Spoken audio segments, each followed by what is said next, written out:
Ever been in a situation where you thought that the conversation was going well, suddenly they have said, you sound too salesy, only to feel really frustrated, confused?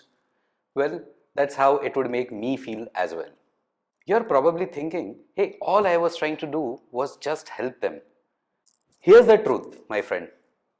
If you want prospects to trust you and to buy from you, then you will have to master the art of consultative selling.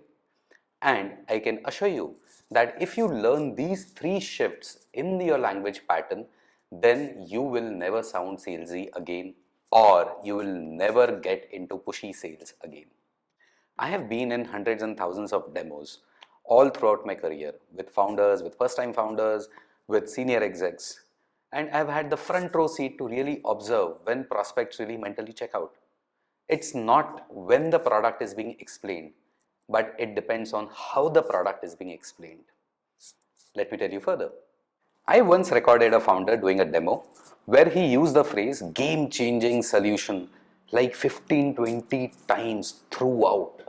No wonder the prospect really started ghosting them. After analyzing what separates 20% of founders who consistently close deals from 80% who struggle, I have developed these exact language patterns. My top performing clients now sound like people who are advisors and who don't sound salesy. Here's my proven system. I am going to share 3 language pattern shifts that will help transform how prospects see you and perceive you. You have probably tried different techniques like ask more questions, listen more, start with open-ended questions, build rapport with your prospects. Well, those are all the basics. My approach, however, goes deeper because we are going to eliminate the salesy language, the sales language out of the entire conversation. We are going to use techniques to drive more curiosity and curiosity driven communication that makes prospects want to share more and more details with you.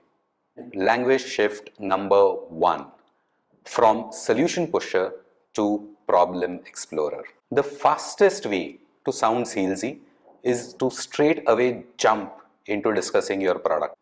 Instead, become obsessively curious about their problems. Here's the exploration framework. For example, if you're selling some kind of marketing customer retention platform, instead of starting with our platform can solve your customer retention problem, try this instead with the customer. Hey, you had mentioned earlier that customer retention is one of those big challenges that you're trying to solve. I'm curious to know what does it look like on a day-to-day basis. Like when you say retention, what specific moments do you see customers leaving the platform or customers wanting to leave, deciding to leave? At this point, we have to implement a simple 5-layer deep technique. Don't get confused. It's a simple technique where for every answer, we try and seek what is behind that. It's like going a mile deep or let's say 5-step deep into any challenge that the prospect is sharing till the time we reach the root of the problem and not are playing just at the surface level.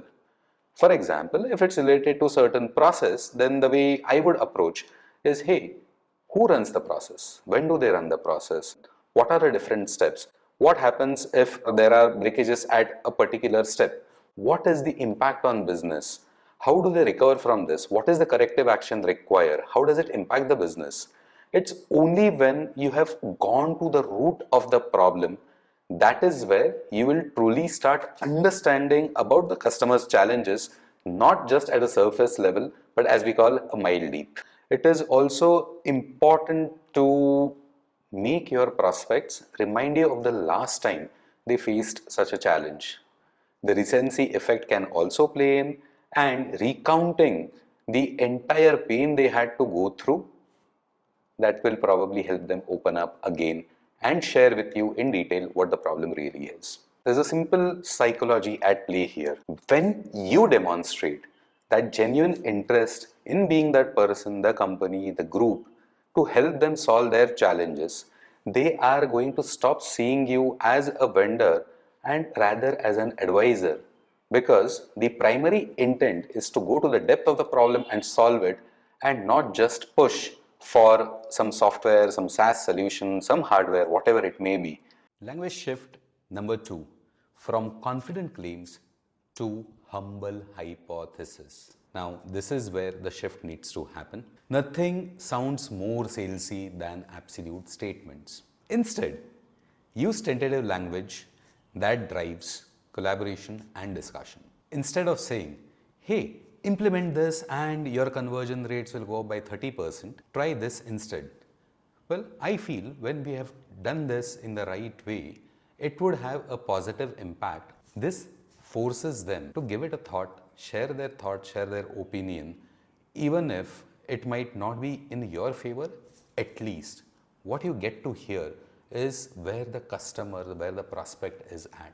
Let me explain the neuroscience behind it. Harvard studies show that tentative language activates the collaboration centers in the brain, while confident assertions trigger defense mechanism. The humble hypothesis, however, creates psychological safety. And this brings us to the most important of all the three, that is language shift number 3. This is the most powerful shift, the shift from being a feature presenter to a powerful storyteller. This is the most powerful shift. Never talk or describe the features directly.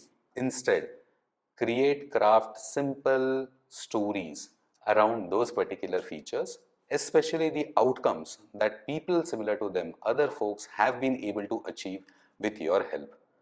The simple methodology for a story translation method is: number 1, identify the prospect and their role. Number 2, find a similar customer who exists in your ecosystem. Third, tell the before and the after story of how the business existed, what were the challenges versus the outcomes that they were able to enjoy. And again, my friend, there are no features to be discussed here. The feature is not part of the story. The outcome is the story. Why stories work? Because stories bypass the analytical resistance and speak directly to the emotional brain. When prospects hear stories about people like them, then they automatically start imagining themselves to be part of that success story, or better even, they can be the heroes of the success story that they can create here by following a similar approach. Now you have everything that you need to sound natural and consultative in all your conversations with your prospects. You came here because you wanted to help prospects without sounding pushy, but you've been accidentally triggering their sales defenses. The gap between where you are and where you want to be isn't learning about more sales techniques. It is about unlearning the sales language completely. Remember, become a problem solver, not a solution pusher. Use humble hypotheses and not tall claims. Tell peer stories and not feature presentations. When you start sounding like a trusted advisor, a consultant, and not a salesperson trying to push a sale, everything changes. Tell me in the comments which is that one salesy word, one salesy phrase that you're going to eliminate from your conversations starting right now. For more such insights and hacks and tricks and tactics and GTM strategies, do not forget to hit the like and the follow button, subscribe to the channel, turn on the notifications so you get informed on whenever I upload new content that will help you to sell faster, better, and more.